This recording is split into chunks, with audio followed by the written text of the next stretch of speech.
Hello everyone and welcome to SimpliCode's YouTube channel.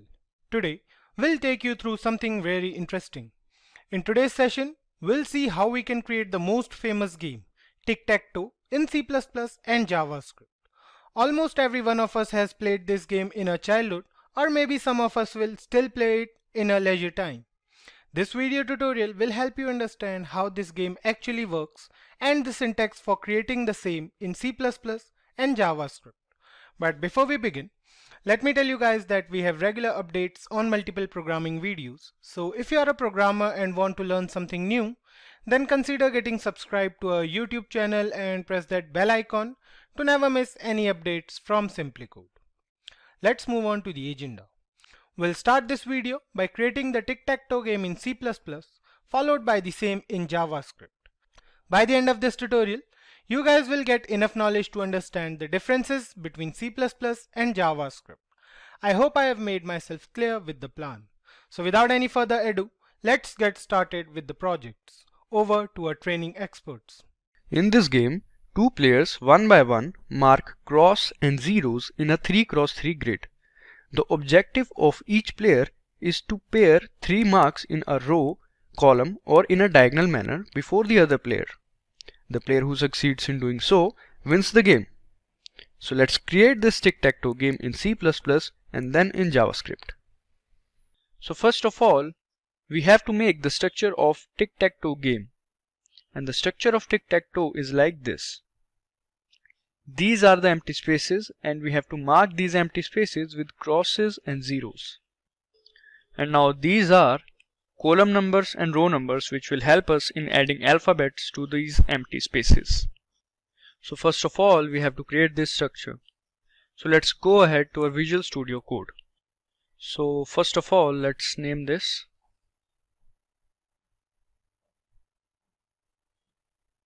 game.cpp. We'll save it. So now let's start with hash include IOStream.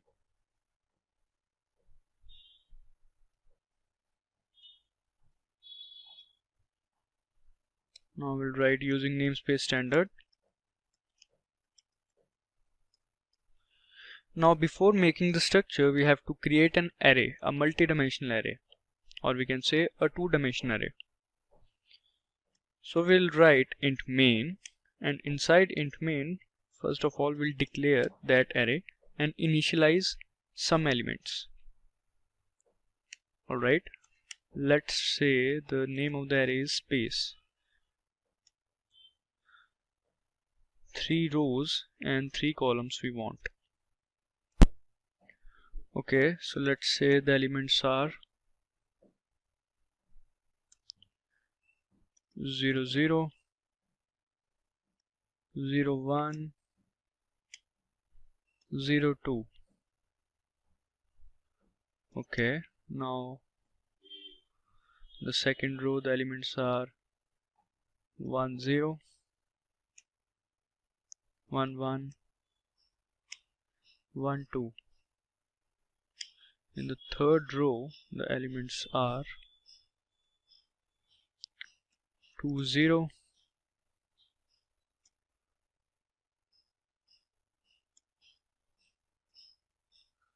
2 1 2 2. So these are the elements. I have added these elements because these are collectively the rows and column numbers of the spaces. As you can see, 0 0 0 1 0 2 1 0 1 1 1 2 2 0 2 1 2 2. So these are those elements I have added. These are actually the positions of the empty spaces. Now we will take the input of the number of players as their name. For example, enter the name of first player and enter the name of second player. So for that we have to create a string first of all. Let's say string n1 and string n2 because there are 2 players. Now we'll display a message that enter the name of the first player. Let's say enter the name. We missed writing E. Okay, enter the name of the first player. Okay,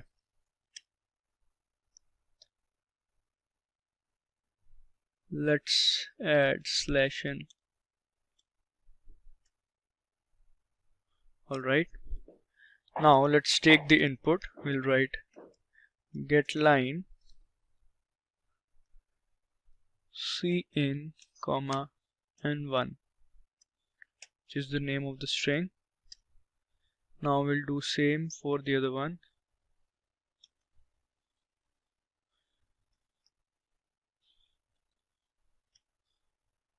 Enter the name of the second player.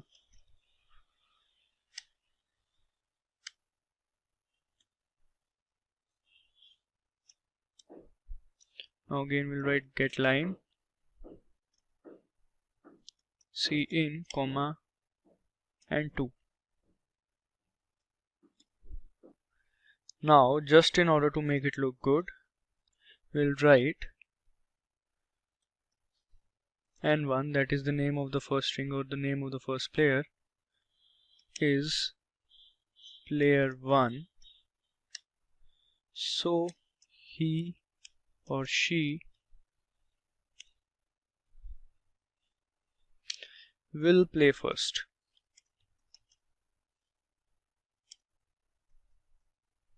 Okay, now we'll write /n.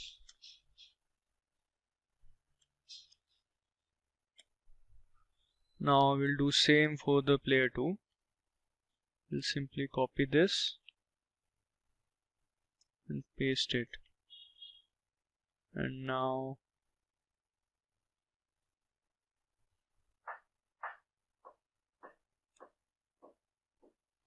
alright, let's change this player 2 and we'll play second. Okay,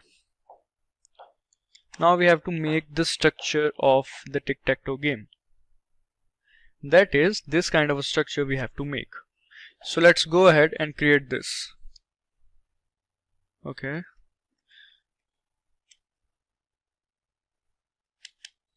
we have to create two straight lines, so we can do like this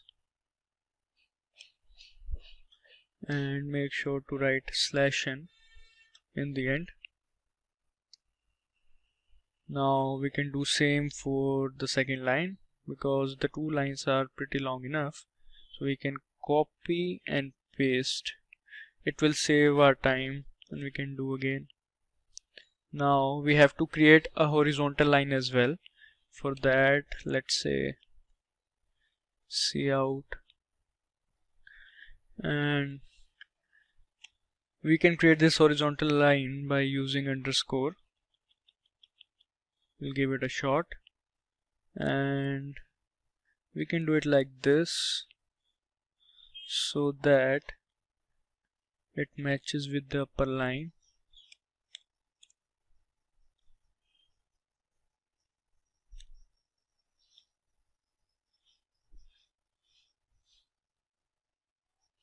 Alright,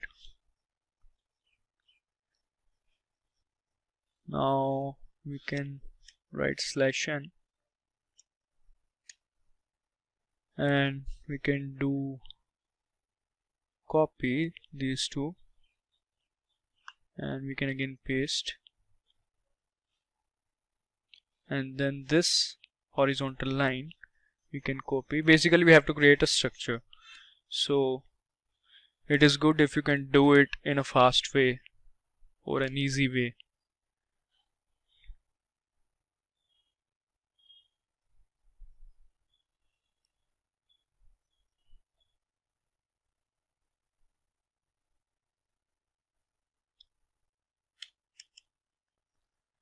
Alright, but the 18 and 19 line seems to be extra, so yeah, we can remove that, so that let's make it more symmetrical.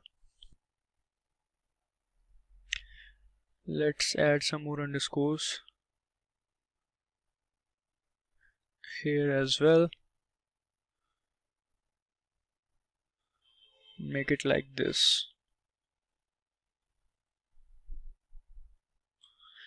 Alright, now it is looking pretty much symmetrical. Let's remove this line.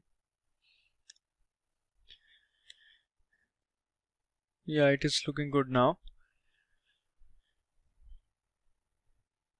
Now all we need to do is to add the elements of the multi-dimensional array, that is space array, to these empty spaces. Like we have to add element on each and every empty space. So as we can see, this is the 0 0, that is 0th row and 0 column. This is 0th row and first column. This is 0th row and second column, and similarly all of these. So that is why we have created these kind of elements. So yeah, we can also change these elements. Let's create them 1, 2. Let's make it simple.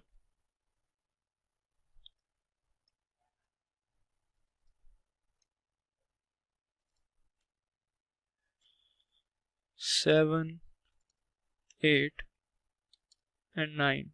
So yeah, all we need to do is to add these elements to these empty spaces.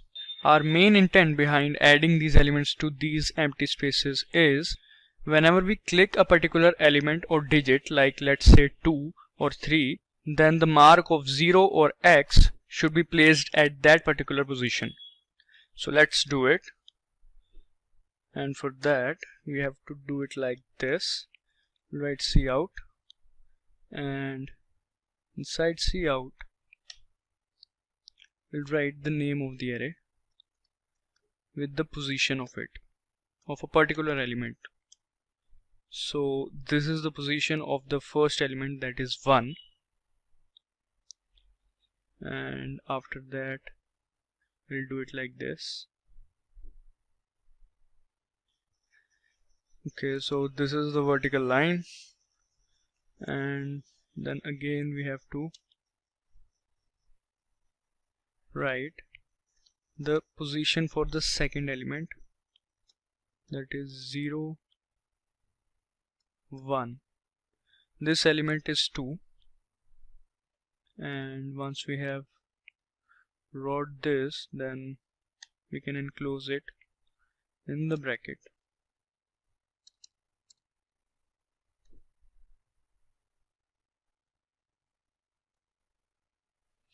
Alright, now the second vertical line, and we'll do same for the third one. Write space 0, 2, that is the third element, that is 3. Now let's enclose it in double quotes.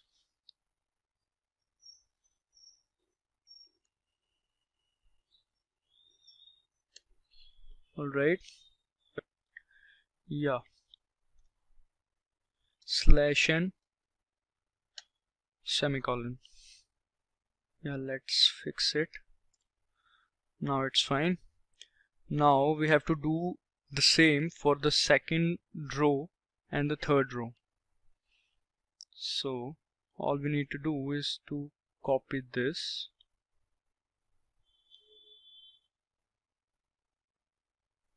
and we'll add over here and over here as well. Instead of writing this whole code, we can simply copy paste, and now all we need to do is to just change the row number and the column number. So as we can see, this is the first, this is the second, and this is the third element. So we'll do same for the other elements. So this is the fourth element. So this position is 1 0, and this position is 1 1. This position is 1 2, and this is the second 0 position.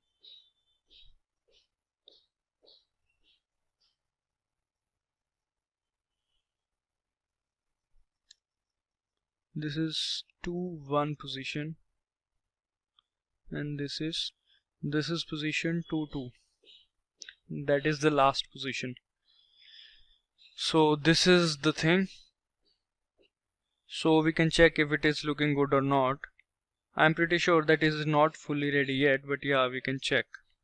So we'll save it by pressing Ctrl and S. Now we'll try to run this. So as we can see, enter the name of the first player. So let's say the name of the first player is Sam, and the name of second player is Mario. And yeah, so this is our output, but it is not looking good as its alignment is not good, which I was sure. So we have to make some changes. We have to adjust a bit. This was the vertical line and this was the second vertical line. So let's make some changes and let's see if it is looking good or not.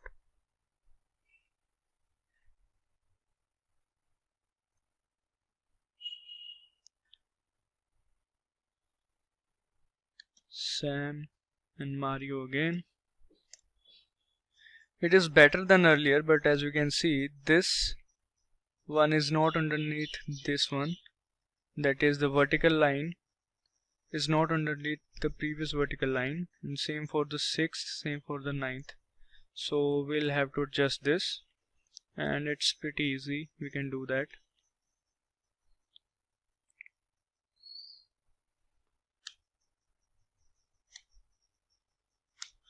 Yeah, now let's save it again and let's hope it runs this time. Enter the first name. We have to enter, let's add Mario first this time, Sam the second time. Yeah, it is looking good now. As you can see, it is symmetrical and positions are also filled. 1 2 3 4 5 6 7 8 9. These are those elements. Now all we need to do is to make this structure as if a person, that is the player, will click a particular digit, that is 1 2 3 4 5 6 or 7 8 9, then that mark, that is 0 or cross, will be added to that particular position. And also we haven't noticed that this Mario is player 1, Mario is player 2 is wrong. That is, we have to write N2 over here. So by mistake we have wrote N1, and we can add one space over here as well. So yeah, the rest is good. Now all we need to do is to create some functions, but before that let's make it right. Yeah, now let's make this all code inside a function. So let's remove this int main. We'll do that later. Let's create this code inside a function. Let's say the name of the function is function1. Okay,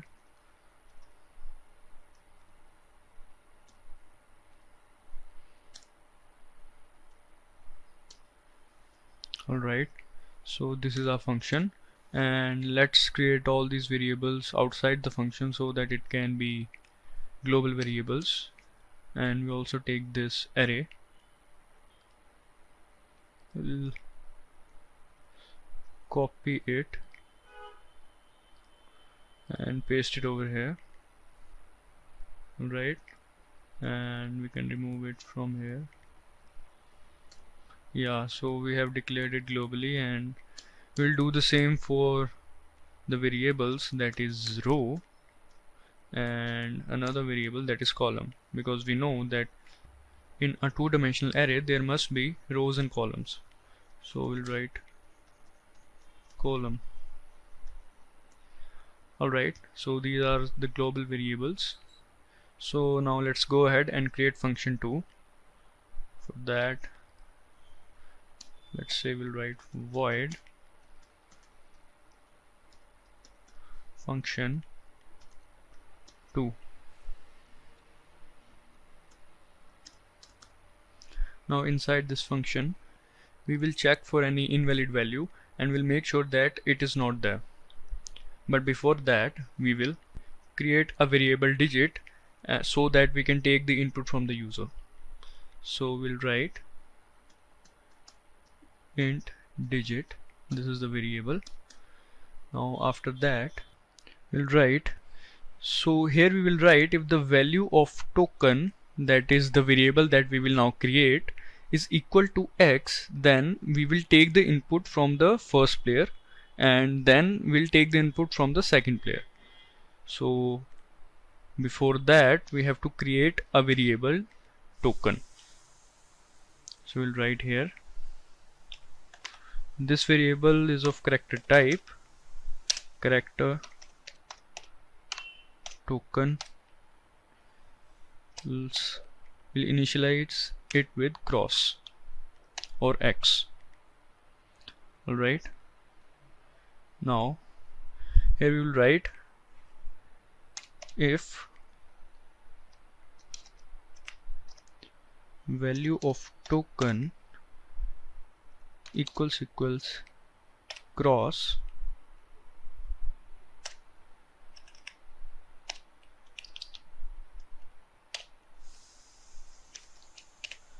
then we'll write n1, that is the variable name, enter, please enter, we'll write please enter.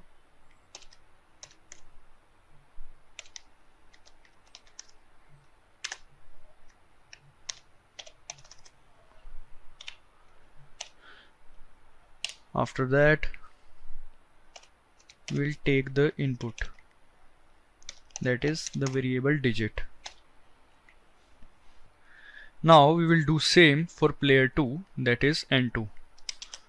So we can copy this and we can paste it.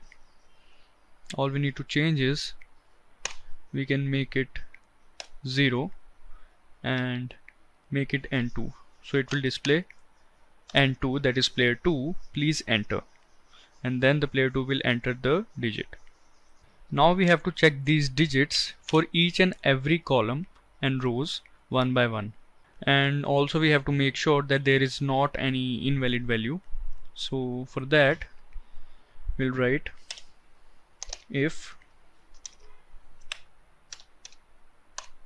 digit value is 1, that is the number entered by the player is 1, that is the first place or the first space,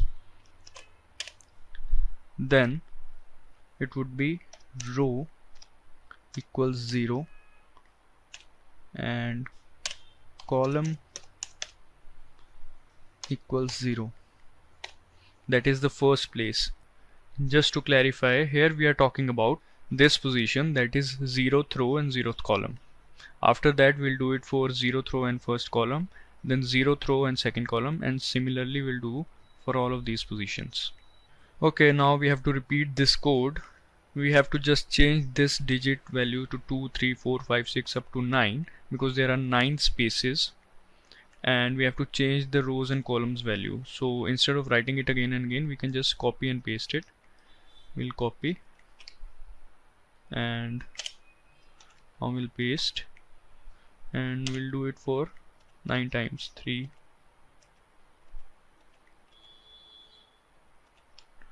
Alright, now all we need to do is to change these values. If the value of the digit is 2, that is entered by the user for the player, then the value will go to 0th row and first column. If the value is 3, then 0th row second column or third column, because we are starting from 0, so that is why we are talking like this. Now if the value of digit is 4, then 0th row and then first row and 0th column. Then if the value is 5, then first row and first column. If the value is 6, first row and second column. If the value is 7, then second row 0th column, that is right. If the value of digit is 8, we'll write 8, and the value would be row 0, row 2, and column 1. Here digit is 9, so row would be 2 and column would be 2. After that, in else we can write, if the case is invalid, we will print invalid.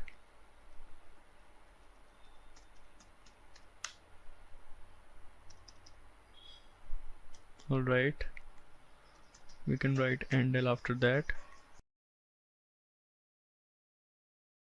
Now this condition else means if the value entered by the player is any other value than the values at the empty spaces, that is from 1 to 9, then that case would be an invalid case. So that is why here we have written invalid.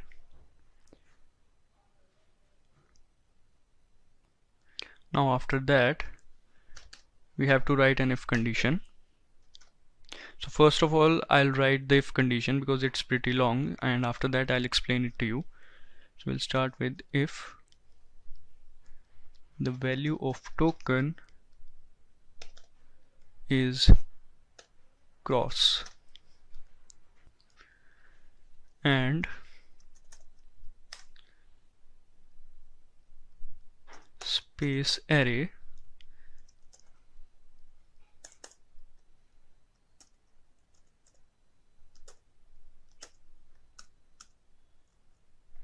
that is row, and here we'll write column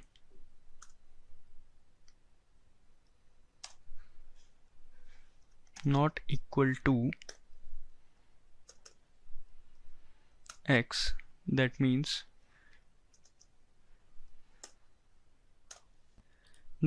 if x is not there at a particular position, and similarly we'll write for the 0, we will write column,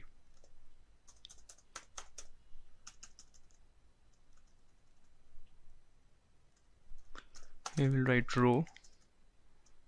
If I take particular position, there is no 0 as well, so that means that is a unused place.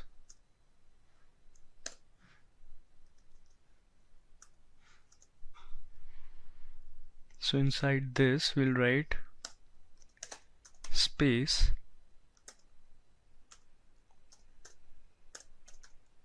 row column x or cross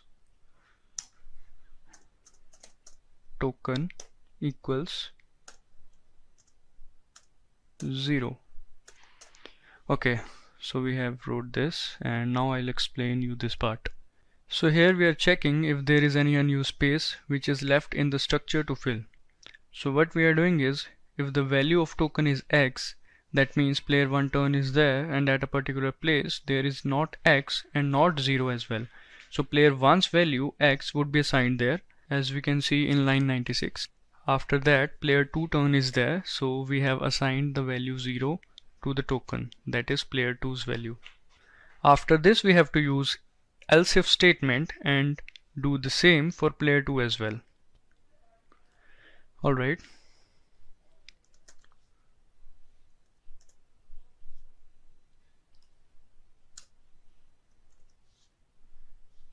Now we'll write else if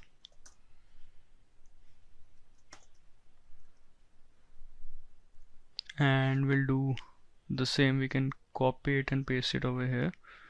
We need to do minor changes.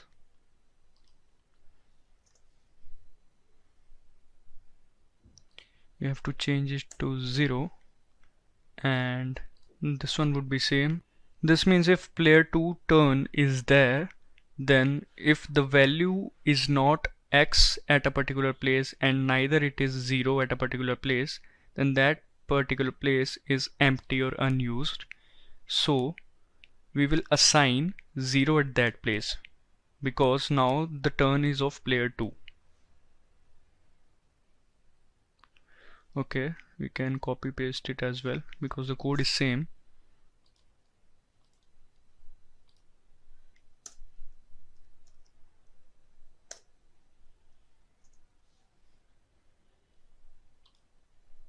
Here would be 0 and the token would be x or cross. After this we have to write the else block, and inside that block we have to call the function again so that we can play it again. So all we need to do is we will print there is no empty space.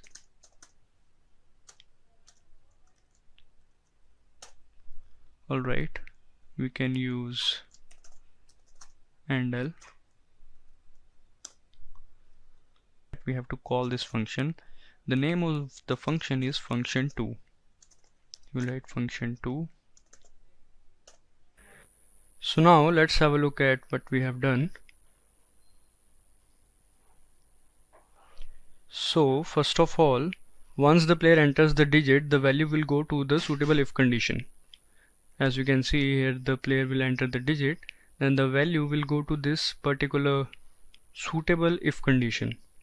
Once the particular condition matches, then it goes to the below if condition, that is over here.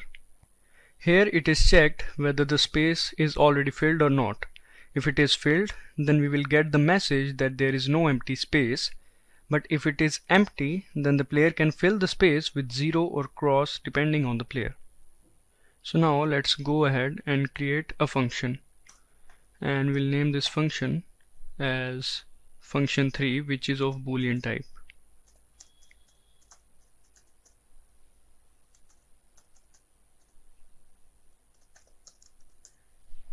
Alright, here we have created this function of Boolean type because we have to return true and false only.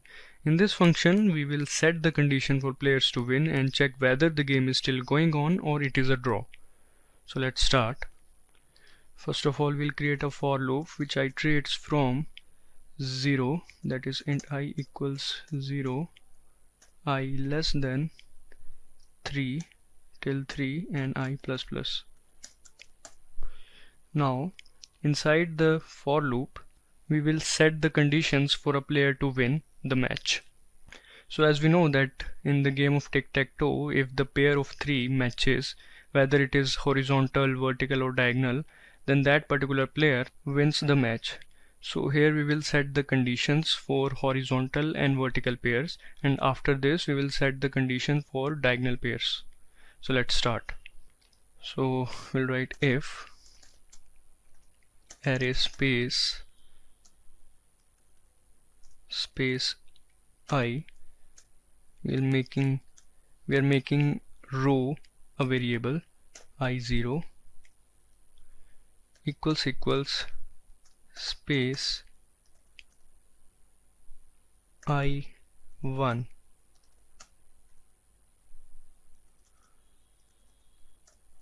space I1 and space I0 again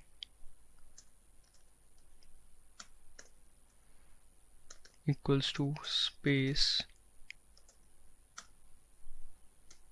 I2. There's a mistake again. Alright, so this condition is for first row, as we can see. So in the condition we are checking if this element, that means the element at this position is equal to this position and the element at this position is equal to this position, then the particular player wins. And that's what we are doing in the condition. The loop starts from 0, so first 0 0 equal to 0 1, that is first and the second element, then first and the third element. So it is checking that whether these three elements are equal. So if they are equal, then it is true, and otherwise it is false.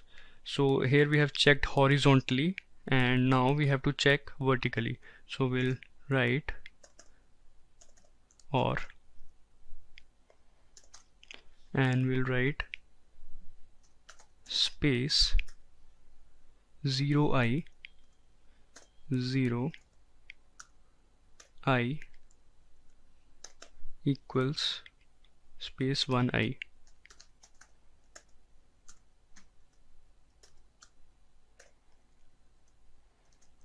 and space 0i again equals to space 2i. Here we are making rows fixed and column variable.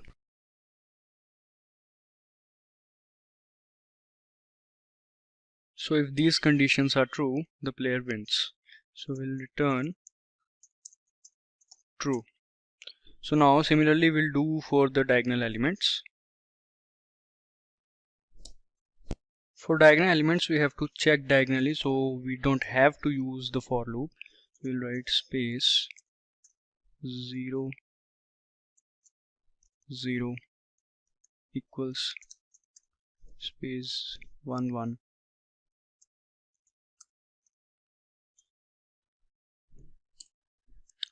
and space 1 1 equals space 2 2.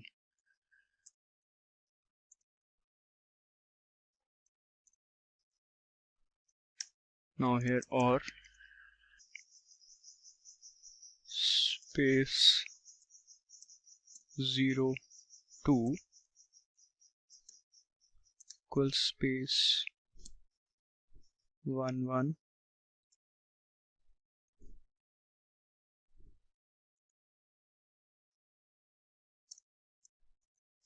and space 1 1 equals space 2 0.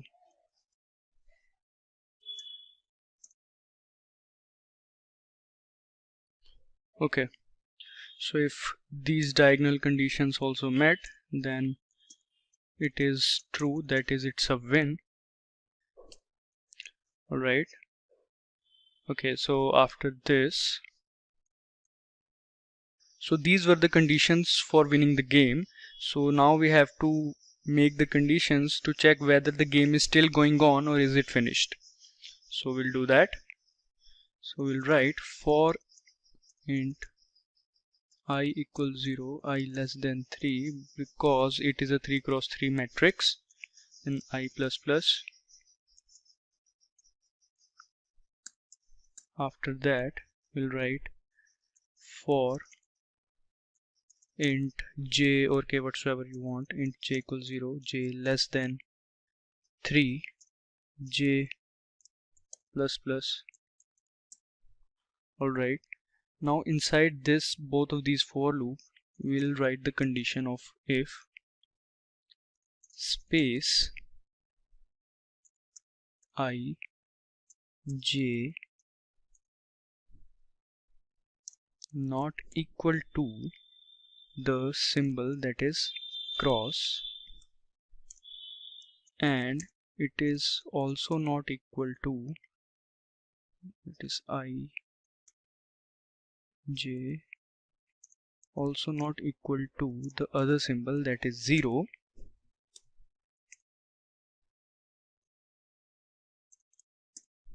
then we will return false.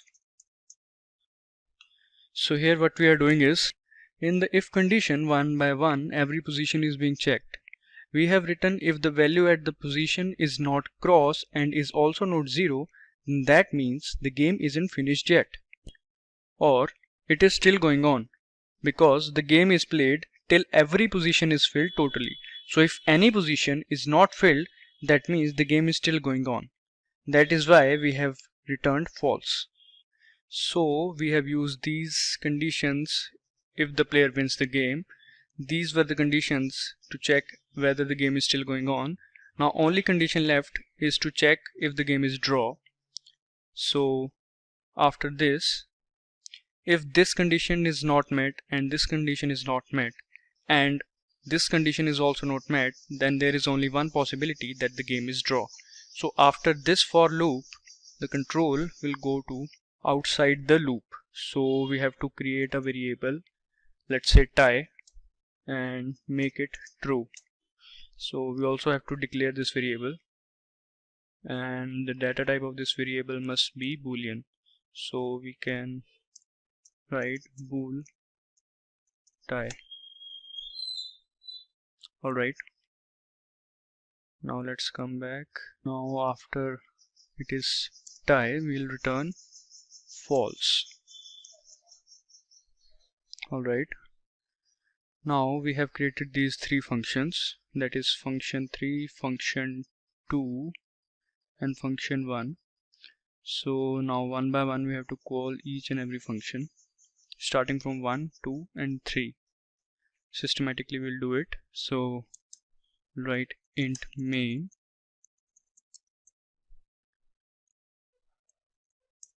Alright, int main. Inside int main, first of all, we have to call these three functions one by one. So how can we do it? So we'll write while, and inside the while loop we'll write the condition not function 3. Here it means this loop will keep on iterating till this function will return false, and this function, that is function 3, will keep on returning false until any player, that is player 1 or player 2, wins the game. So if the game is not won by any of the player, then again these functions will execute one by one. So this cycle will keep on repeating. So we'll write function 1 first of all, after that function 2, and then function 3.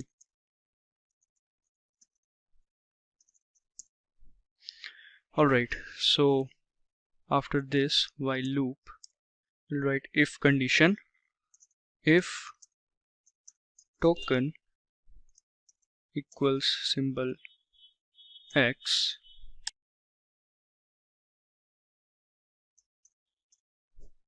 tie is false.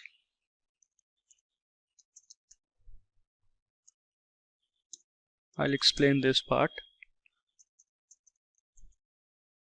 Now we'll write n1, that is the name of the player 1, and after that we'll write wins. Then we'll write endl. Similarly we'll do it for the player 2, but we have to write in else if token equals symbol 0 and tie is not there, that is the game is not tie, then player 2 wins, that is n2 wins.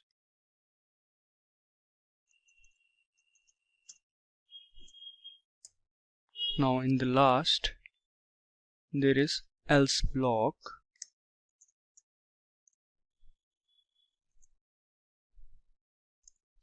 So this block, else block, will execute if the game is draw.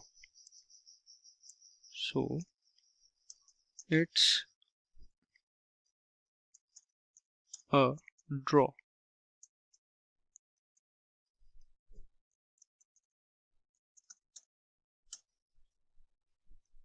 Alright. Yeah, we have done a mistake over here. If the token value is x, then n2 wins. that is player 2. If the token value is 0, then N1 wins. So yes, here if the value of tie is false, that is there is no tie between both the players, and the value of token is X, that means player 2 wins. Here the token equal to X, that is cross, means that the last turn was of player 2 and the game was not a tie and is ended. So it means the game is won by player 2 and vice versa for the player 1. And if both the conditions are not met, then it is a tie. So now let's try to run this. Let's save it first. Now let's try to run this. Hope it works.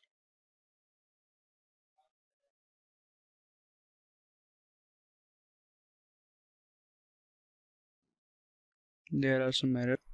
Let's have a look at them.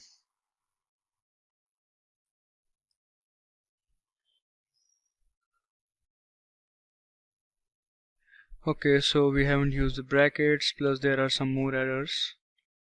So let's fix them all. Function 2 and function 3. As you can see, there are no brackets. We forgot to mention the brackets here as well. And for the strings, we have to do like this.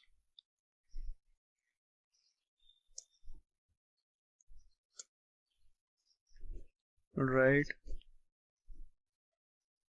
there are some more errors. So let's do some changes.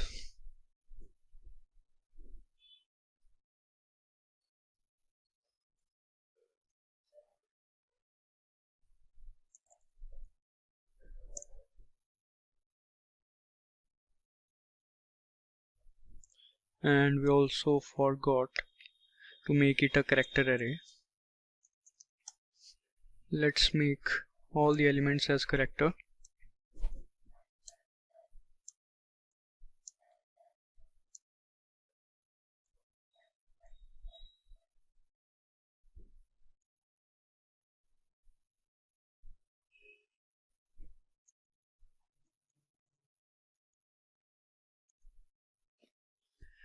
And also we have to assign tie to something like, let's say, false. We have to initialize it, and let's see if there are some more errors. There must be some more errors. Let's save and run it. We forgot to save it.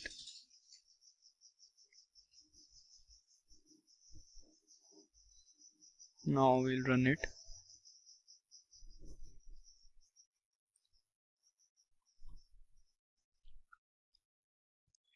Okay, there are some more errors.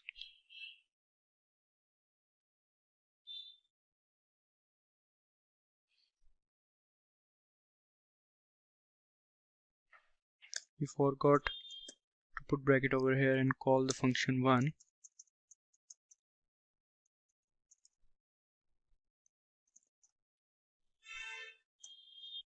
And let's just copy and paste this whole enter the name thing into the main function. That's where it will look nice and it will minimize the errors. So we can copy this, or we can cut this, and we can paste it in the main function. Alright, now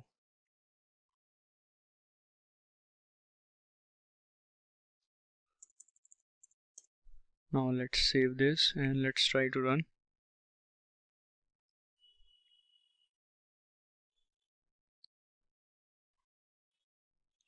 Alright, there are some more errors, I think. Single quotes, we have to make it double quotes.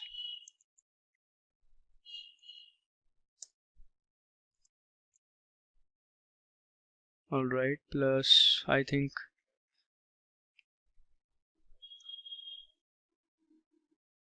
now let's try again.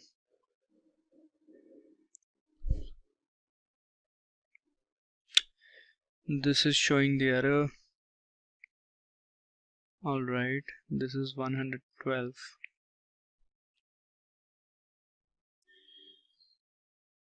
Alright, after this we have to make some changes in this if and else statements. So let's change this. So we'll write else if statement, and we'll write the condition that if digit is less than 1 and or digit is greater than 9, then this message that is invalid should be displayed. Alright, now let's try to run this. Save it and run this. Function 1. Now our only error is function 1. So function 1, spelling is wrong. Let's correct it, save it, and now let's try to run this.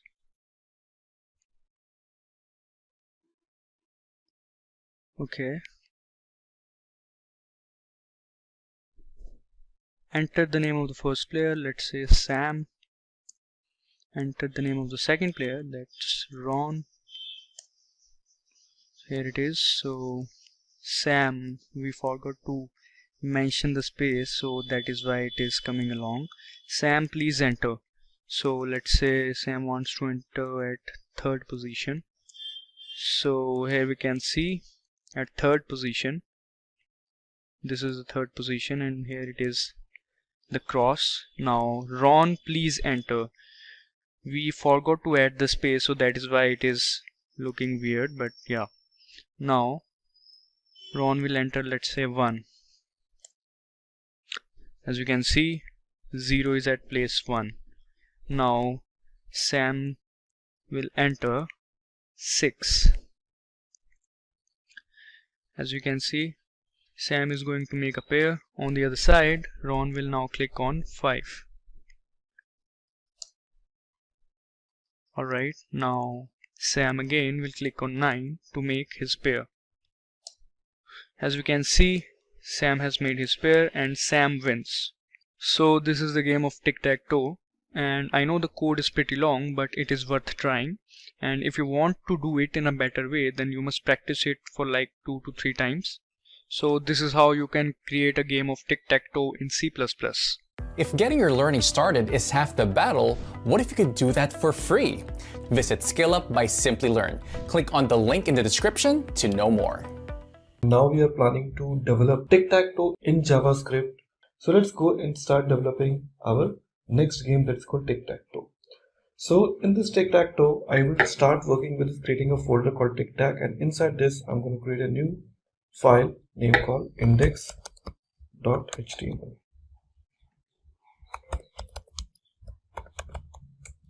Now here onwards, the same thing, I'll be creating this HTML tags, and now here onwards we want our some classes for headers and footer, but so we're going to create some div tag now. So in this div tag, I'll be creating some of the tags in which the CSS class will be applied. So we're just going to create a classes.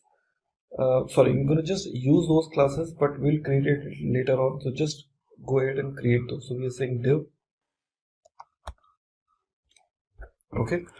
So now this point onwards, this is my first div tag. Inside this, I'll keep my h1 tag, and under this h1 I will be offering some of the headings which will be useful to contain some necessary information with regards to this game. So div, here we say h1, and inside this h1 we give the message called class equal to header, and here I'll give the name called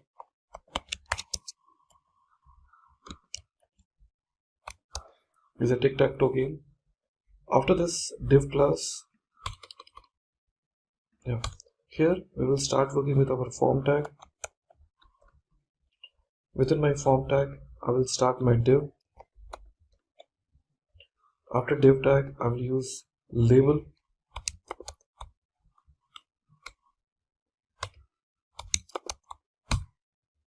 So label for player 1, or else I can say player 1, and inside this let's give the name called player 1.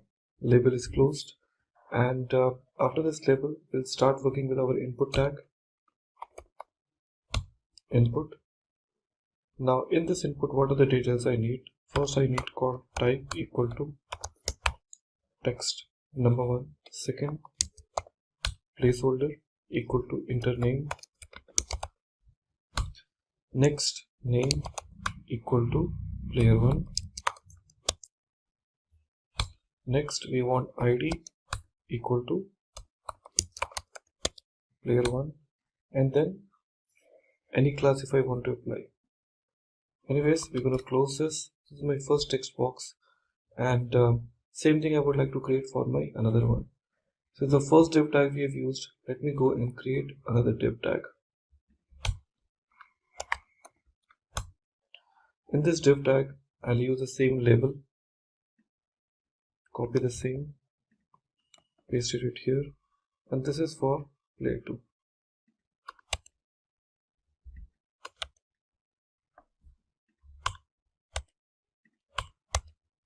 So we have this 2 players with me, and after this div tag, I'll offer the submit button now.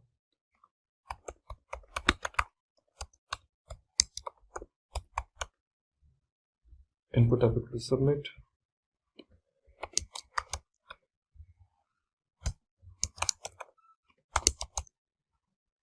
Start game. Now the form tag is closed here. Div tag is also closed. So you want the div tag to be closed or before that, that's up to you now. So here we have a called div class, whichever we have taken. So if you want, you can basically put it later or before, whatever. So we have a basically form tag with us.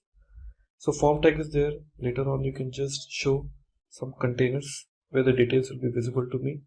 So here after the form tag, let me try to offer, but first check whether it is really working fine. So here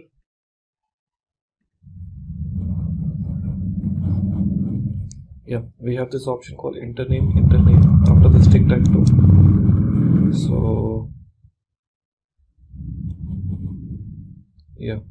So here the details we have taken, input tab equal to text and input tab equal to text. Okay, so 2 values we are taking now, and accordingly we will go ahead now finally. After the form tag, we would like to start with working with the div tag again,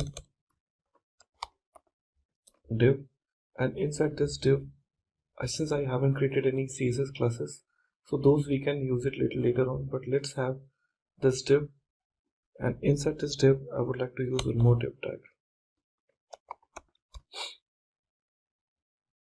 Okay, and here we want to use one more div tag.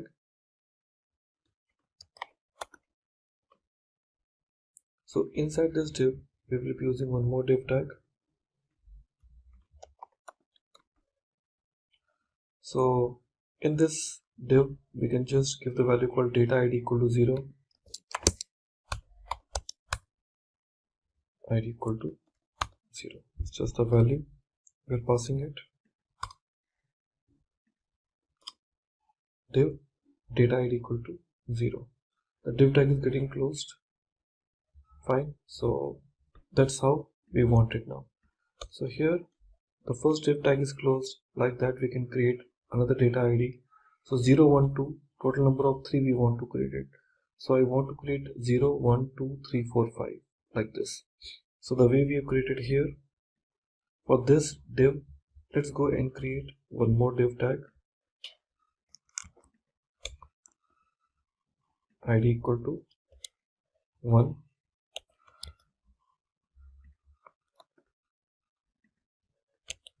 2. 3 options we have it now. Okay, like that I can keep on creating the others also. 2,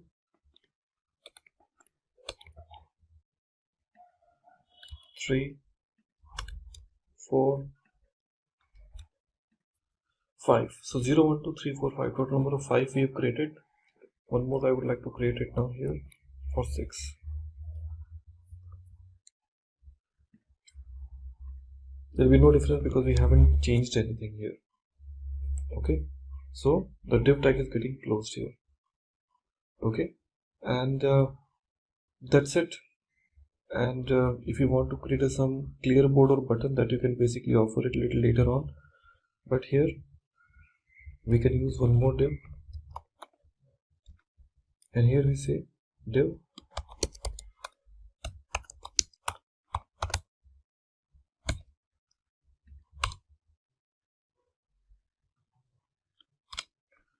class equal to relative, and within this div tag I can use any image tag if I want, so I just leave it as it is.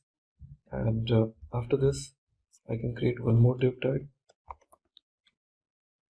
and inside this another div,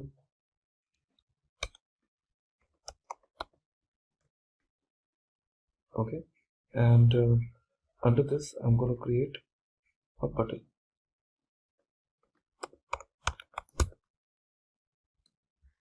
Okay, and in this button we'll be having some value. Okay, we can give the value name called replay. This button is created, and now we can create a clear board span, and here is a clear board. That's it. Okay, so here is just a small game I want to develop it.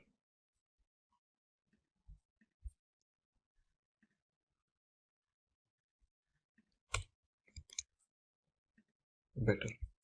Now there's no user interface has been used, so this user interface will be using it later on by offering them a pure look and feel, so that it gives me more better look when your application will start.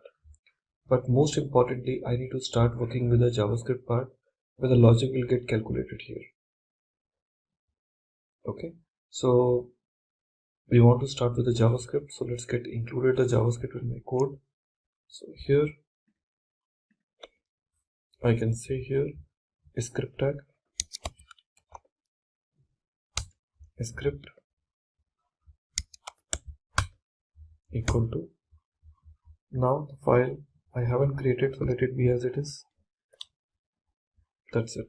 So this is my script tag, and let me try to include my style sheet also.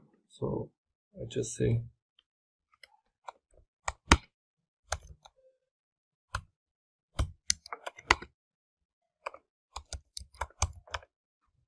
link rel equals style sheet,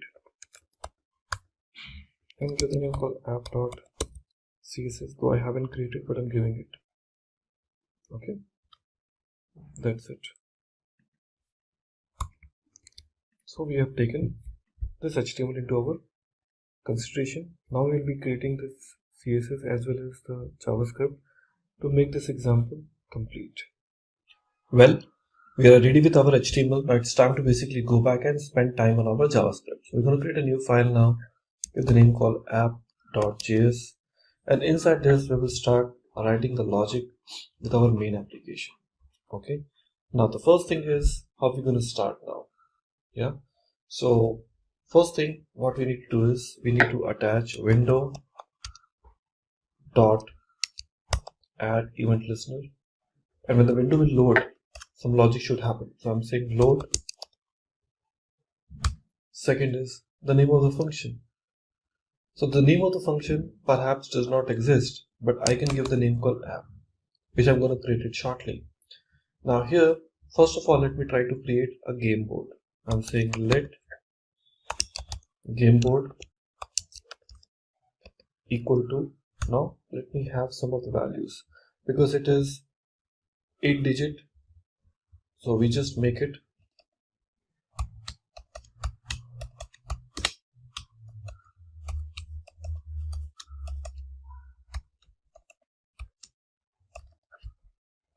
like that, and one more for making it 9. Okay, so that's how we're going to create it now. Okay, now this is all empty right now. After that, we're going to create let turn, just a new variable, equal to 0. What this is, it keep tracking if X or 0 player its turn, like which player turns it to be, so just it is trying to mention it. I'm saying let winner equal to false. Okay, now let's go and create the player. So create player. How are you going to create a player? We say const player equal to what we're going to pass, name. Okay, equal to, now inside this we can say name equal to name. Next we say return name. That's it. Okay, after that I'm defining let player X equal to player with the empty value, and again player Y equal to player as an empty value. Now let's try to initialize the app.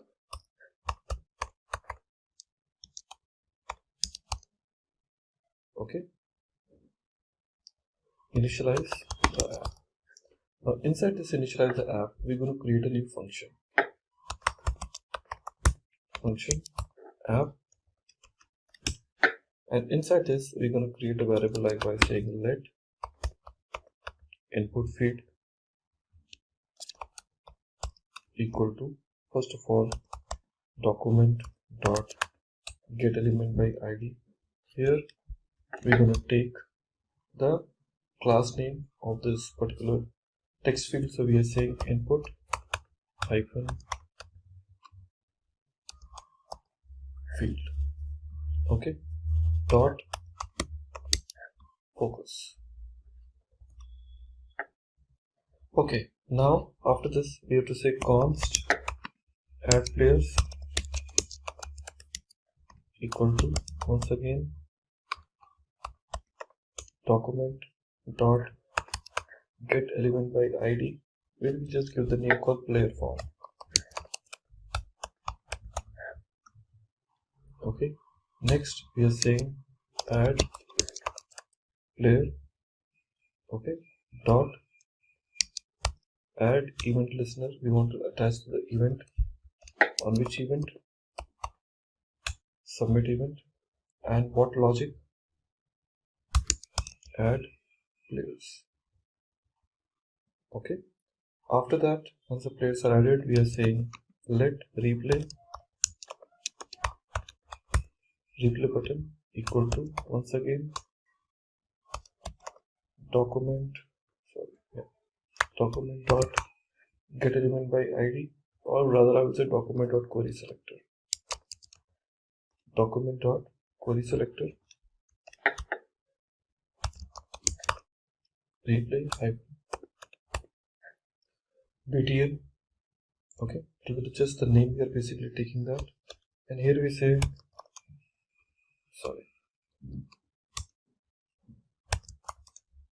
replay button dot add event listener, which event I want to say, click. Okay, that is the first event. Second, reset board,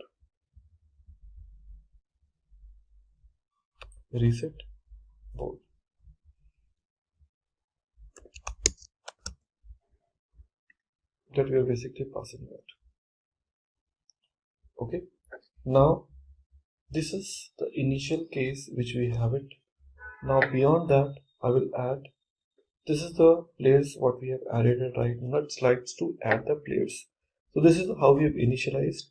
After that, let's add players. How to basically add the players? Here we have to just define the function add players. Okay, which will take event as a parameter and say event dot prevent default. This prevent default will try to prevent the default behavior which is submitting to be get avoided. And now here we say if this dot player 1, so we just define the property called player 1. If this dot player 1 dot what value, okay, is blank, okay, or this dot player 2, sorry, this dot player 2. Now I just want to find it out its value also, value blank. Then what I should do? In this case I'm saying alert,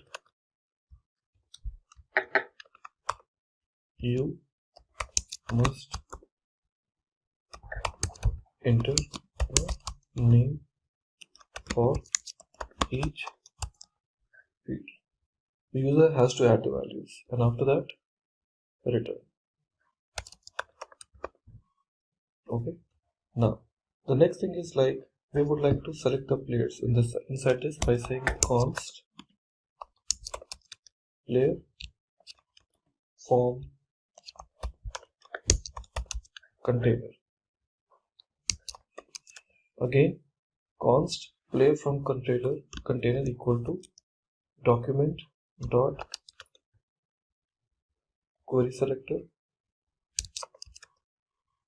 document dot query selector. Here we will just pass the value called enter hyphen players.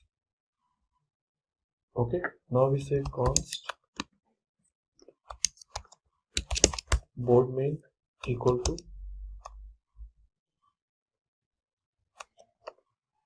document dot once again query selector board underscore main. Okay, after that player form container dot class list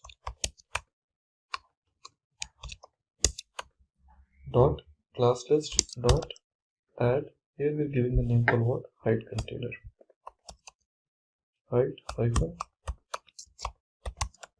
container. And after that, you just say board main dot class list dot remove hide value. Okay, this is for player X. Copy this. Player Y 2. And after that, that's it. So we have done it now. So we'll be calling other functions one by one, but that is the first thing which we have implemented. Well, so add player function is added right now, and after this add player, we have to basically call one more, that is called, which returns the current player. So I'm saying return current player, and here what I will do is we will just write function, and here we say current player, and in this current player what we will do is we will say return turn just variable, okay, percentile 2, we're just adding it with this 0. Okay, if it is, then x turn, I'm telling you, okay, or else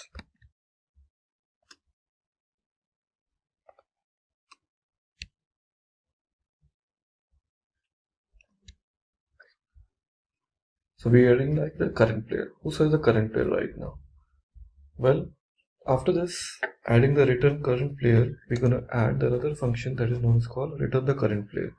return current player is having this value, and after that we need to say resize the square in event browser is resized. Once again, if the browser is getting resized, automatically the square size of your Tic Tac Toe should also get increased. So we just say resize squares, and here we're gonna say this option equal window dot add event listener. Now we have a call option called resize here, and the second parameter what we are passing is called on resize.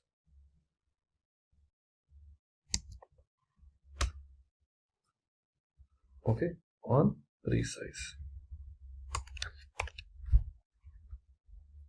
Now let's try to add it. After this, we are writing this function called function on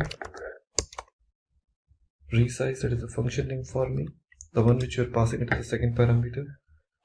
We are saying let all cells equal to document dot query selector all. In this we are passing board underscore cell. Okay, and then we are using another option called what? Let cell height equal to all cells with the position, okay, dot offset width.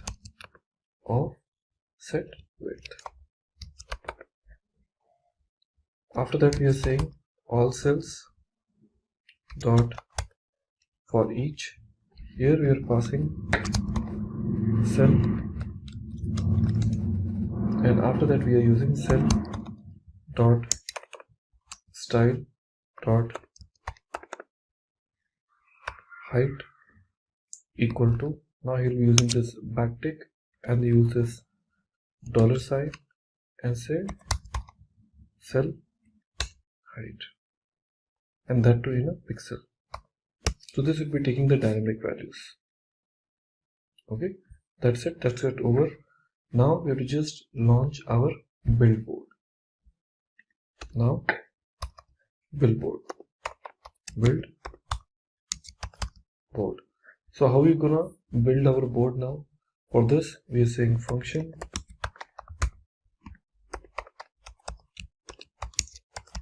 build board, and inside this build board we will see this option called let reset container equal to document dot, once again query selector, and pass the value called dot reset. Okay, and after that we are saying reset container dot class list dot remove, and we are passing the value called reset hyphen hidden, this value. And after that we may call some other type of functions also. Okay, so for those functions I can say first will be called on resize.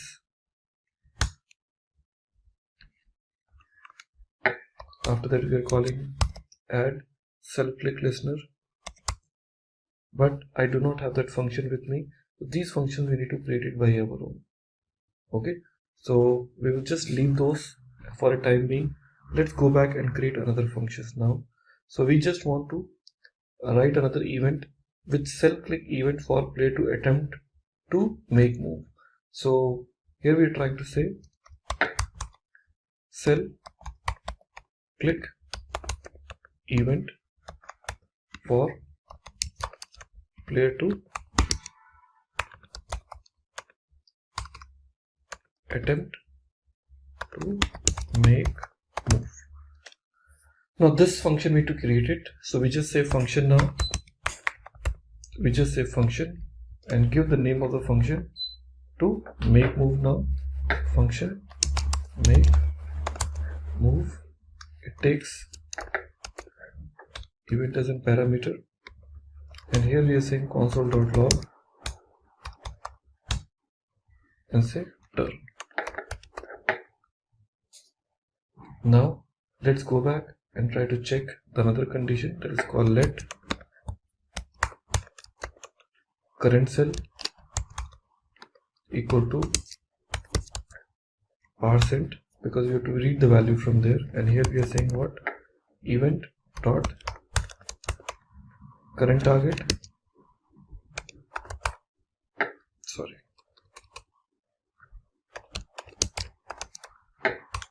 event dot current target dot first element child, okay, dot dataset dot id. So we're reading these values. After that we use another variable called let cell to add token. Now here we are typing document dot query selector, and here using backtick I'm using this value called data -id, okay, equal to, here we are using once again in a single quotes dollar current cell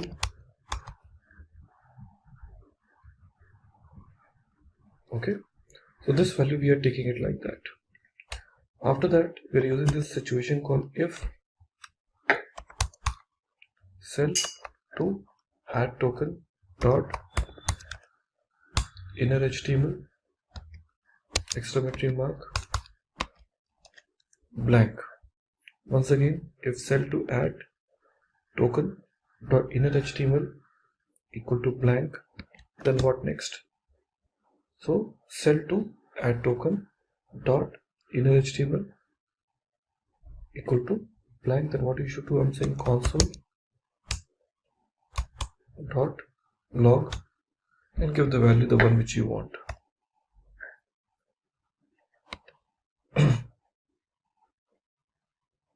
Okay, so in this console.log, what value we can give it? Cell to add token, we have it. It is taking this value to the current cell dot inner HTML console.log, and inside my console.log we can set this cell is already taken. So values are already taken for this, and now we will be returning those values. After that we will be using else condition, and here we use once again if current player okay is X, then we'll be using this option called cell. See, we have this property option available called cell to add token. So we are saying cell to add token okay dot text content equal to current player okay, and we say game board, the one which you have created, pass in this game board this value called current cell, and in this current cell value will be equal to X okay. Else we can say cell to add token dot text content equal to current player okay, and say game board current cell equal to like this okay. So here we are adding the values like that. So it is closed. After that, we can just use the function name called isWinner to check whether the user is winner or not. So we are saying is winner. Okay, and after that we are saying turn plus plus. After that we are saying change.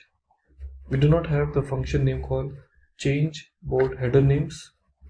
Okay, so it's just like that we're giving it. So as usual, we can leave this function for a time being, and we'll call this little later on. So leave it as a for a time being. Okay, so your function is now ready. So the next thing what we need to check whether it is tie or not. Okay, so we are saying function check if tie. We're just checking the function whether this game is tie or not. So here we say if the condition is turn greater than 7, alert, game over. Okay, we can say game over, or else we can say a tie. Okay, well, after that we are saying winner. Function is winner. Now what we will check is we will check const winning sequences. Winning sequences, and here we are having this array and having the different conditions associated. We say 0, 1, 2, probability we are checking it, and then I just copy it.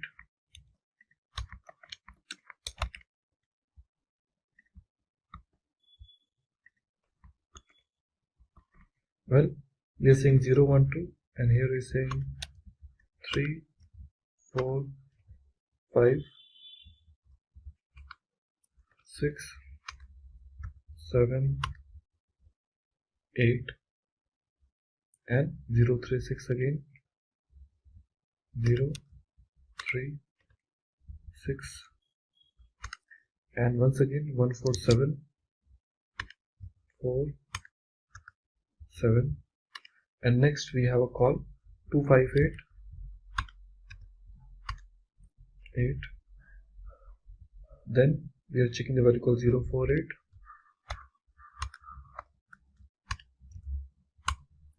8, and one more last option we'll put is called 2, 4,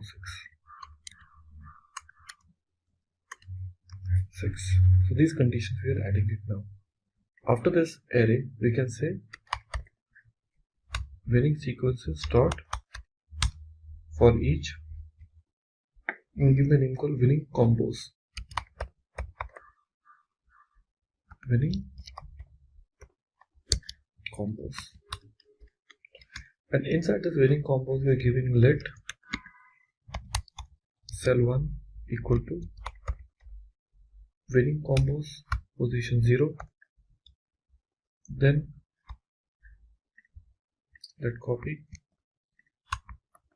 and paste 3 times cell 2, cell 3, and here we get the value called what? 1, 2, 3 values we're giving it, and after that we are checking the condition.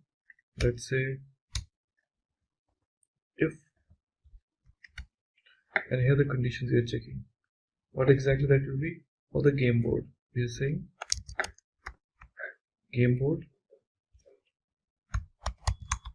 cell 1,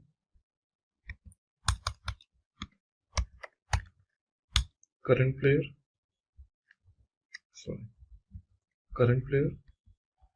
ampersand come down,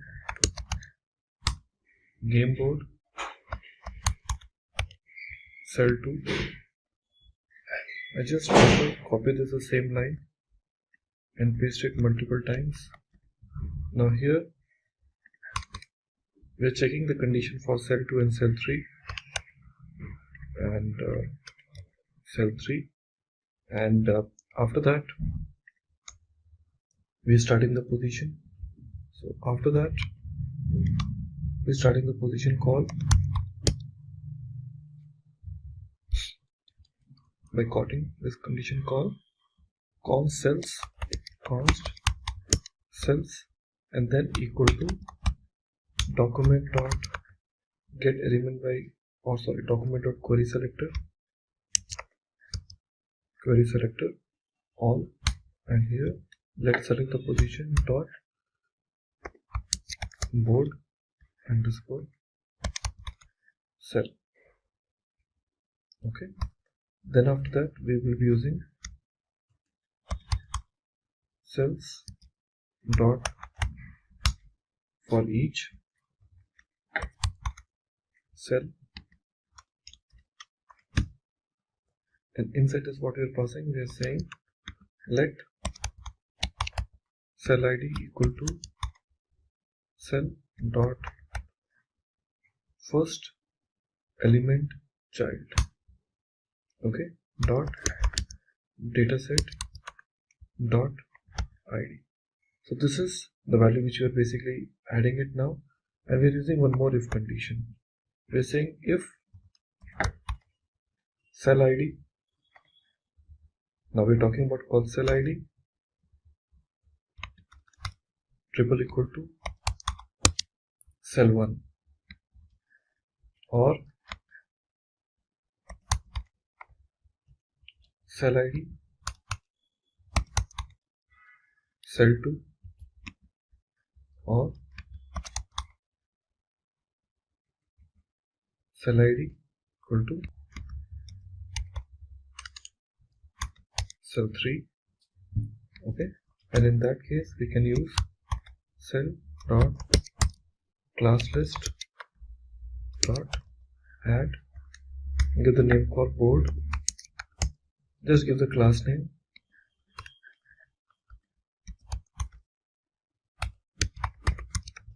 winner. So here we'll be giving the winner, and a part of that we can use the other conditions too. Okay, so here it is adding the value, and now let's say let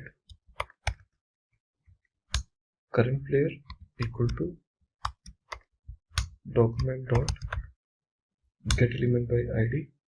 So you can basically define it. So current player you want, so we can use the current player or whichever conditions you want. So here we use what, the cell winner. Now small change, rather than using current player we can use the current player text. The new variable we are creating it, current player text document dot, rather than saying get element by id we can say query selector, and in this query selector we'll be giving the value by saying dot board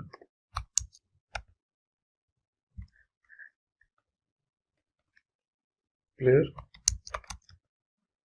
hyphen term,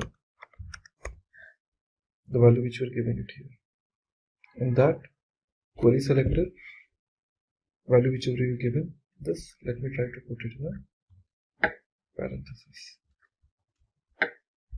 like this. Okay, now here we just check if current player x, then what? Then in this case we can say current player, what is the value we are using, current player text dot inner html equal to, now we can define the value whichever you want to offer it. We just use a condition called div class equal to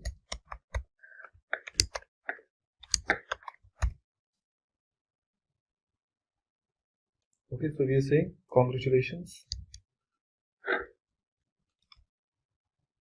Okay, and here we say congratulations along with this dollar sign, and here we pass player I dot name and here the div tag is getting closed like this. Okay, so that's the message we are basically printing it, and after that we give this value and say this message called winner equal to true, and after that if you want to apply remove that function we haven't written, we'll be talking about a little later on, and just say return true again. So your function is ready now, and later on we can just check the condition if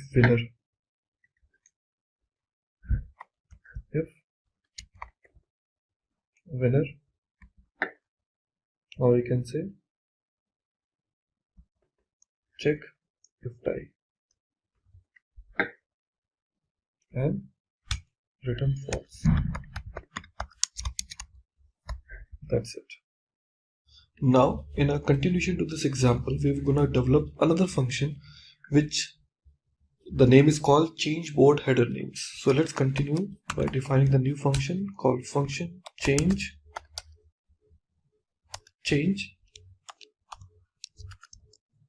board header names. So this change board header names will be the new function for us, and here we would like to check whether the user is winner or not. So here we say if not winner, then what? Then in that case we have to say let current player text equal to document dot query selector. In this we'll be getting the details like dot board, and here we're gonna give the name called player and hyphen turn, player hyphen turn. Now later on after this particular variable we have to just check the condition by saying if current player equal to x, if the position is x, sorry, let me try to put it in a capital letter here, x, then we have to say current player dot inner HTML equal to, now here we have to just use the same option called backticks because I want to go multi-lines. That's the benefit of this backtick. And here we say in our inner HTML span class equal to name hyphen hyphen style, close this, and here we want to use the statement. Now this value we want to write it with name attribute, so it is getting closed, and here we are saying dollar with this player x dot name, and then close the span tag, and we say you are up like this, and after that we say div class equal to, we're just going to create a class which later on we can apply the CSS style on the top of that, u hyphen r hyphen winner, and here we say closing the div tag. So the div tag is closed. That's it. And now after this line, what next we have this called else condition. Else. What else? Here we say current player text dot inner HTML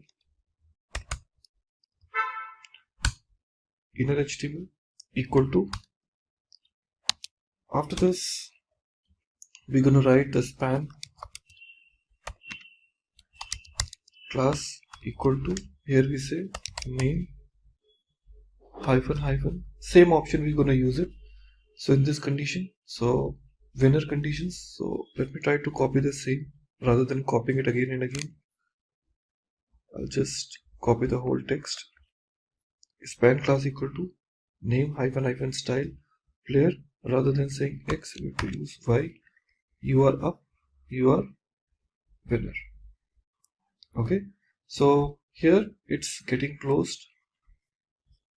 Well, after this, what we have to do, create another function called reset board. Function reset board. Now in this function reset board, we just say console.log a small message resetting is added. Now afterwards we will be using the game board, and the same game board what we have used it earlier. I'll be using the same conditions. On the top, if you remember, that was the game board for me, so I'll be using the same game board. We copy this, yeah, with the same condition. Okay, game board equal to this. After that line, we will say let cell to add token, cell to add token equal to document dot query selector all. Here in this I'll be using another class called letter. Now cell to add token, whichever we've used, dot for each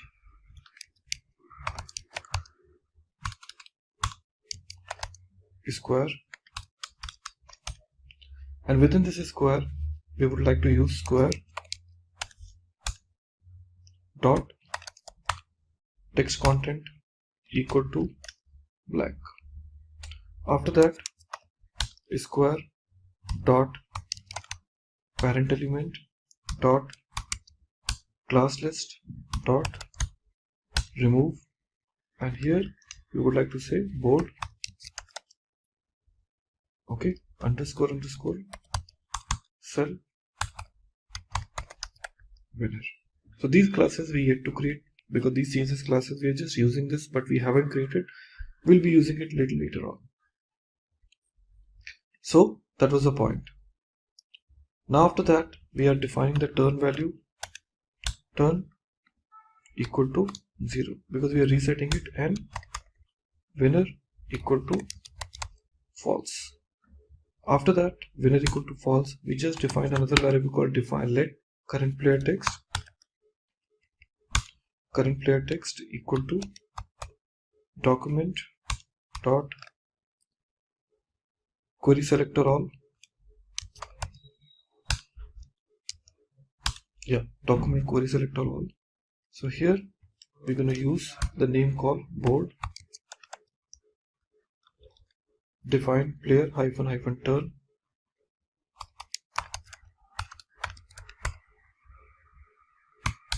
after that current player text, current player text dot inner HTML equal to, once again we have to use the condition for up and winner point. So let me try to copy this.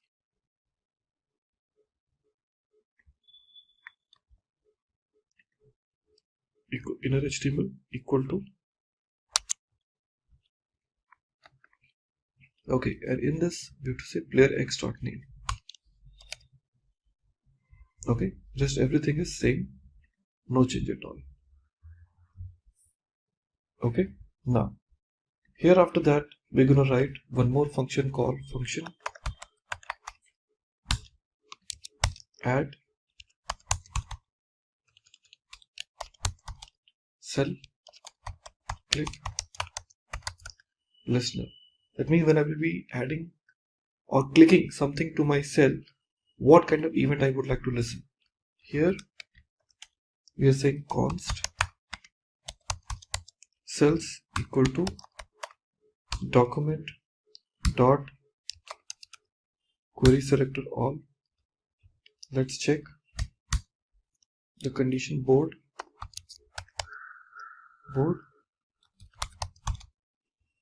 cell, And here once again we say cells dot for each dot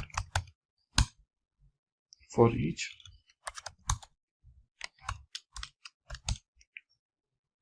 And here we say cell dot add event listener. Which event I want to listen? Click, and the second parameter will be handler. Once call, make move. Okay, and this function which we have created called add cell clicks listener. Okay, this I'll be calling it here. Perfect. Later on, once it is done, let's try to add one more function called function remove cell click listener. Remove cell click listener. Now here we say let all cells equal to document dot query selector all. Let's pass board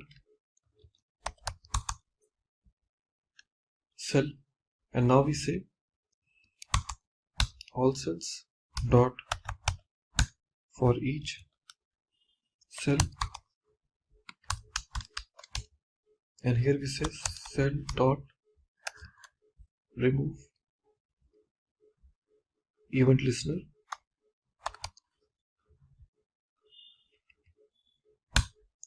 Which event?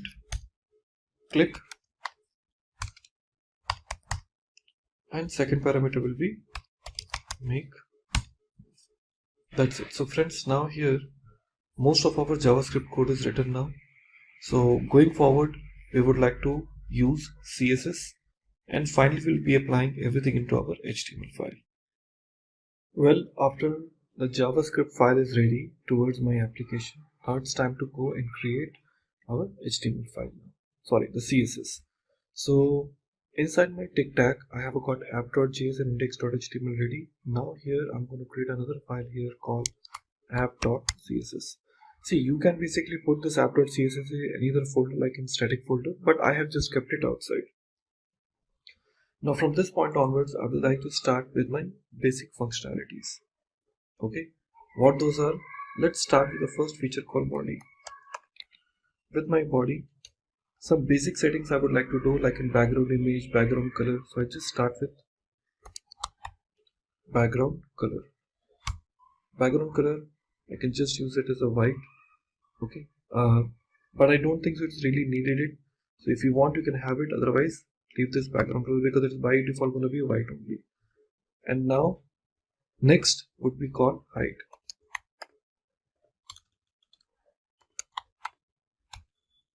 Height will be 800 pixels.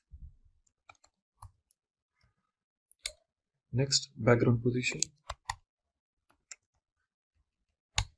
Background position, I just say like center. Next, background repeat, in case if you do not want to repeat the image. Background repeat, and here I say no repeat. Next, background size. Here we are saying cover. Okay, so it resizes the background image to cover the entire container. Okay, so that's what the body part. Now the next thing is we have to select the rest of the CSS classes. So first select div dot relative. Inside this div dot relative is first say called position. Position we are saying absolute. Next is top. From the top, I'm just making 760 pixels. Next, right. Right, we are just saying 120 pixels. Next, after this, we are saying height container, height dot container, or sorry, height hyphen container. Here in height hyphen container, we will display colon none.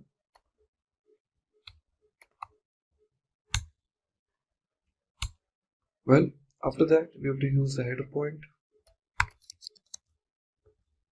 Header. Inside this header we will say color will be by default white, but still we just say color and white. Next text line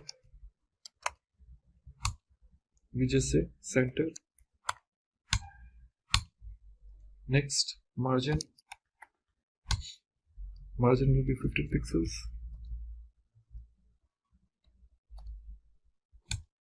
Next font family. I'm selecting called permanent marker.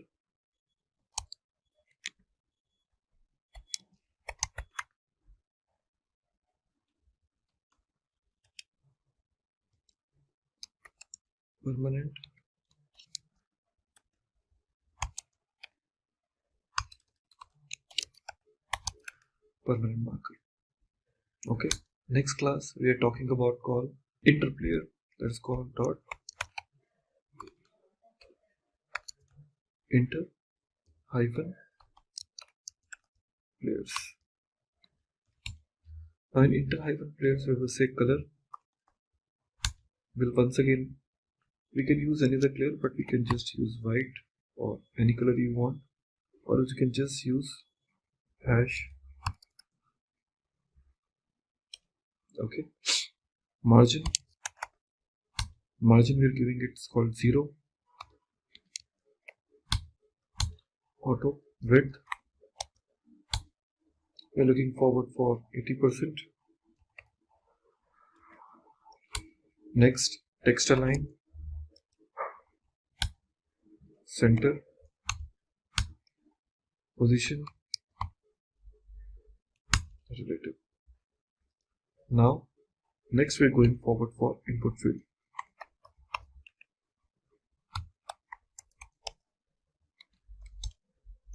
In this input field we just say border 2 pixels, solid and black. Next outline none. I do not want any outline to be there. Next padding, I can take 4 pixels, 8 pixels, 4 pixels, 8 pixels. Now margin, we are saying 0, 10 pixels. Okay, and finally 4 pixels. After this margin we say font size 18 pixels. Okay, so that is your input field. Next we are talking about something called input field focus. Input hyphen field, okay, colon focus. Now here border 2 pixel, solid red, or any other color which you want to use it.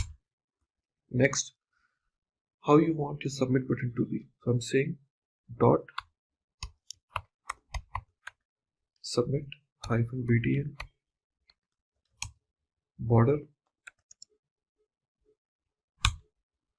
2 pixels, solid and black. Padding 8 pixels and again 8 pixels. Font size 18 pixels. Now width 250 pixels, followed by border radius 5 pixels. Next, your margin from top, let's take 10 pixels. After that, background color, let's take white only.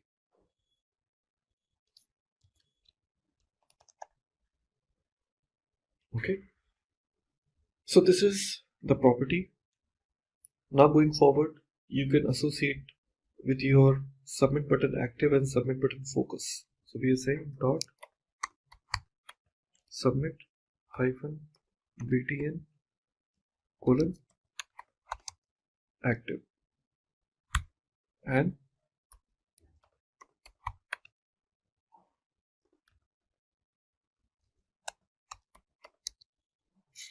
two options we are taking, followed by condition outline none, next border we're talking about called 2 pixels, solid,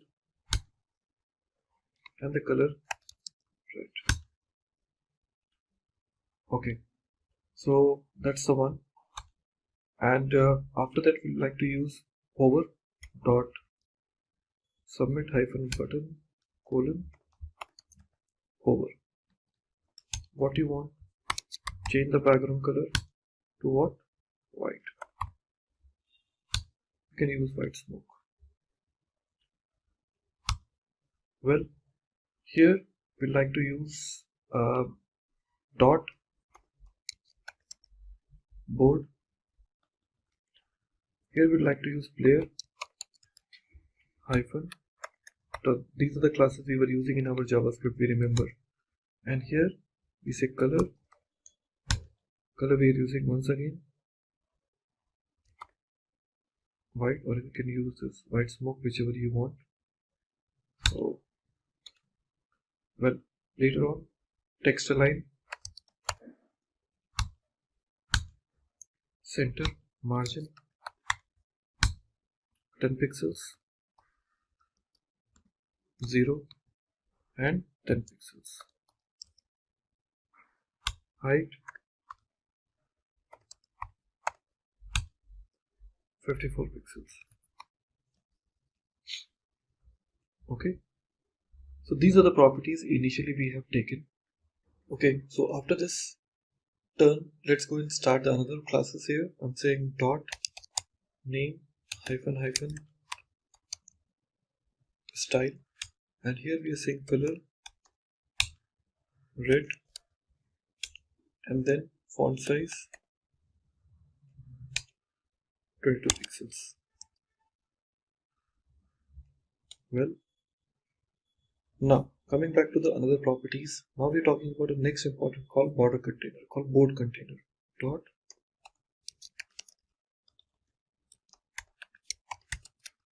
board container.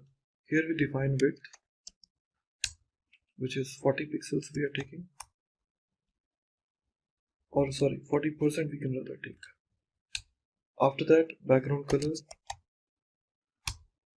that we can say quadrat blue.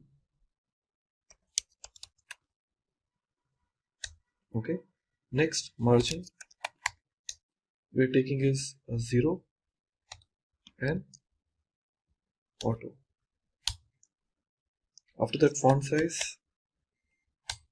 size we are taking 0. Next, border we are taking 2 pixels, then solid, and then black, followed by box shadow. We remember this box shadow is one of the very CSS3 popular property. Here we are defining 3 pixels, 3 pixels, 3 pixels, 0 pixels, and RGB we can talk about called black.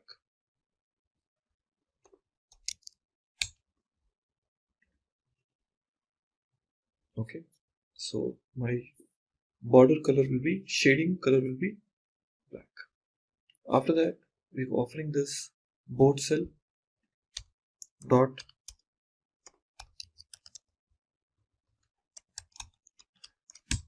now in this board cell we are defining width,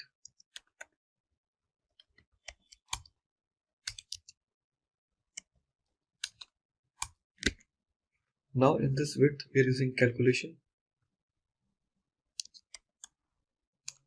CALC, and in this calculation we are defining 100%,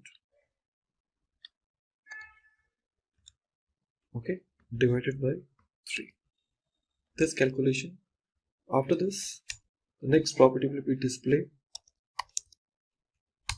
Display will be inline block. Next, font size, we're taking 40 pixels. Well, text align, center, border,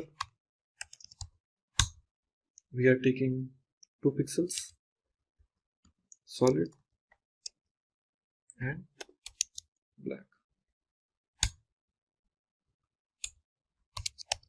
Adding 20 pixels.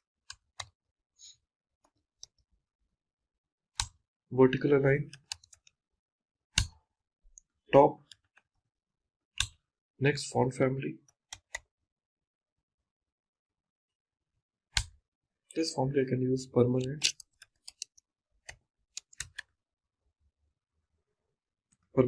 marker. Okay. Now, next option, a part of this, we have a call, your board cell will, board cell hyphen winner, I would say rather hyphen winner.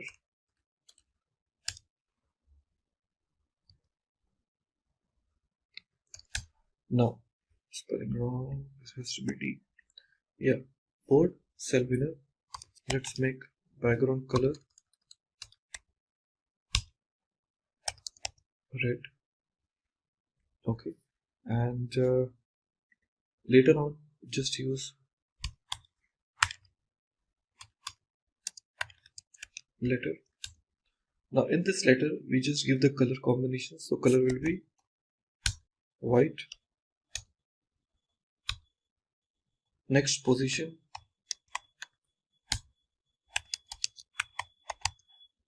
relative, top 50%.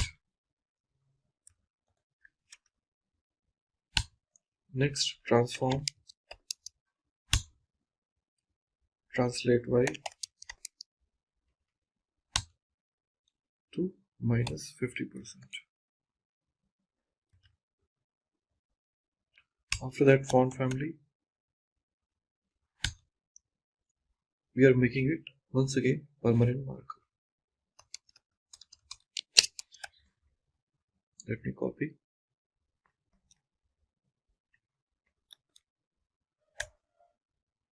Okay, now here next option will be called winner container.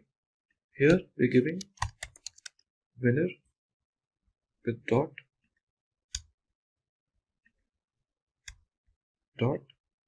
winner hyphen container. Okay, so for this winner container, what are the values we want to use it? That's you want to basically do it. So if for this winner container, what I would rather suggest is you can use dot reset, text align, center, margin 20 pixels auto. That is for reset. And now reset hidden.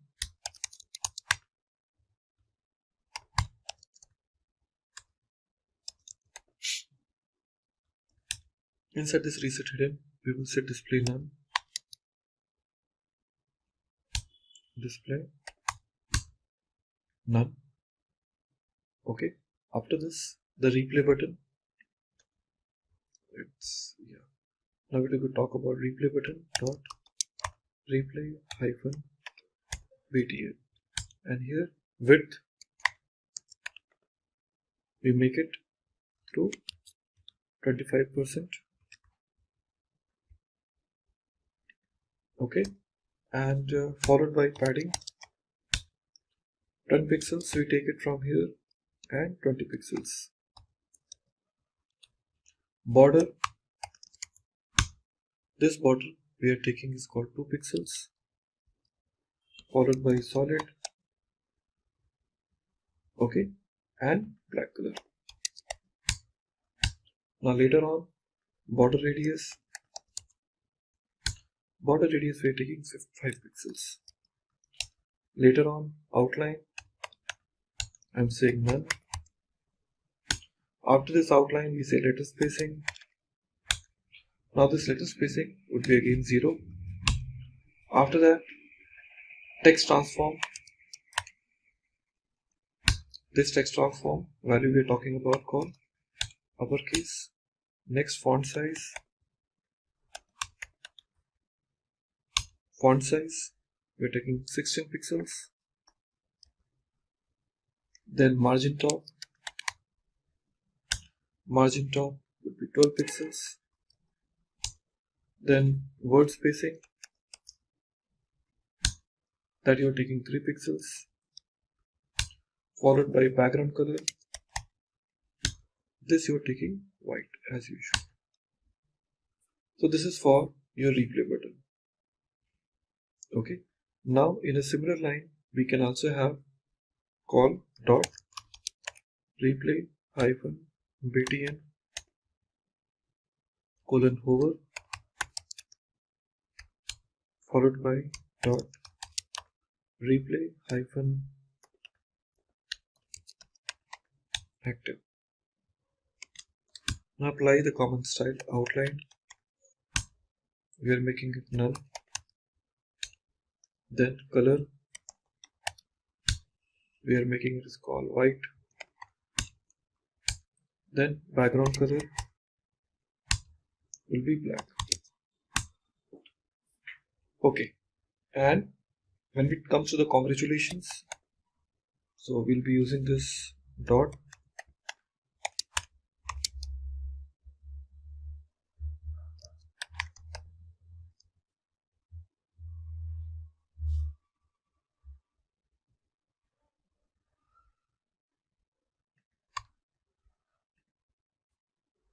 okay. So this congratulations class will be using font size to what, 24 pixels, and after this we are using this call winner dot u hyphen r dot winner. In this winner we will be taking font size, okay, that's 18 pixels. After that, height, we are taking 18 pixels again. Then line height. Line height, we are taking 18 pixels. And then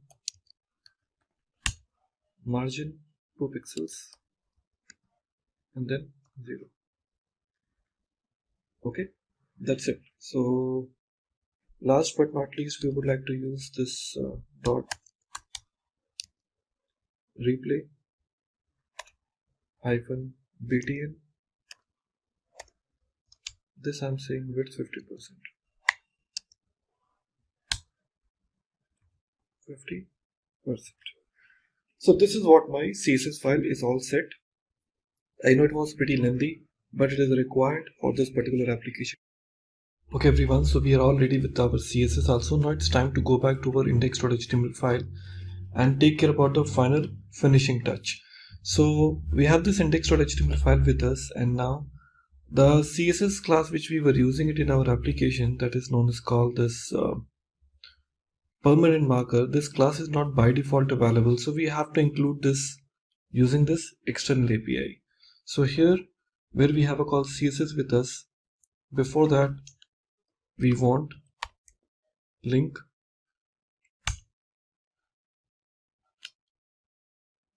so within this link we want a one variable name called href equal to, now we have to give the proper location by saying https://fonts dot google apis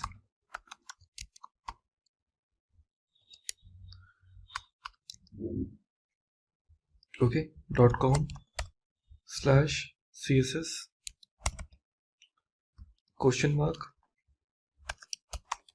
family equal to permanent plus marker. Okay, so if you just copy this into your browser, you will get to know where exactly it is using. Okay, if I just copy and paste it, so I just need to say HTTPS before. Yeah, HTTPS fonts dot googleapis.com slash, oh, spelling wrong, CSS family equal to permanent marker. That is the main URL from where I can take this kind of font. So here CSS, so that's what I was cross verifying it. Well, it's there, we have included our CSS also, but in which class we need to use, that is an important now. JS, I also want to include it. So here in my head tag only, I would like to include script src equal to app.js. So here my script is actually loaded now. After that, if I just go back and check the final outcome of my code, which is index.html file, well, it pretty much look like in basic. Nothing else has started when we talk about called start game.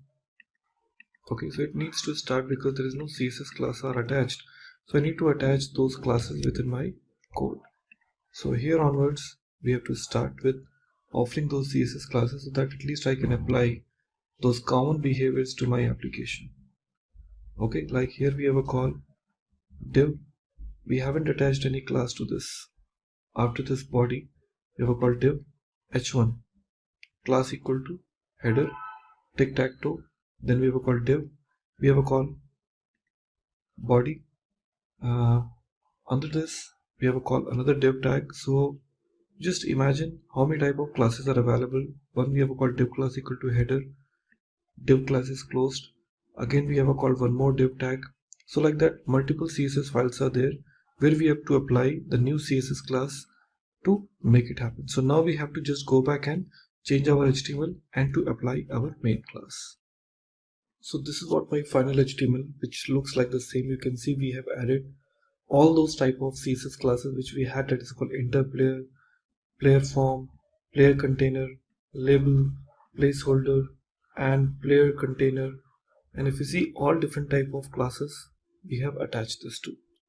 Okay, because here only my CSS class will get applied and the JavaScript will apply those kind of dynamic CSS based on certain conditions. So these CSS classes are already there added inside your HTML page. Our app CSS is ready, app.js is also ready. Now let's go back and try to reveal how it looks like. Awesome, so it looks like pretty nice. Tic Tac Toe is a game, it is expecting. When I say start game, it says you must enter a name for each field. Validation is working. Let me try to add 2 names and say start game. Awesome, so now you can see it is saying, hey, you are up. Now let me try to give the values.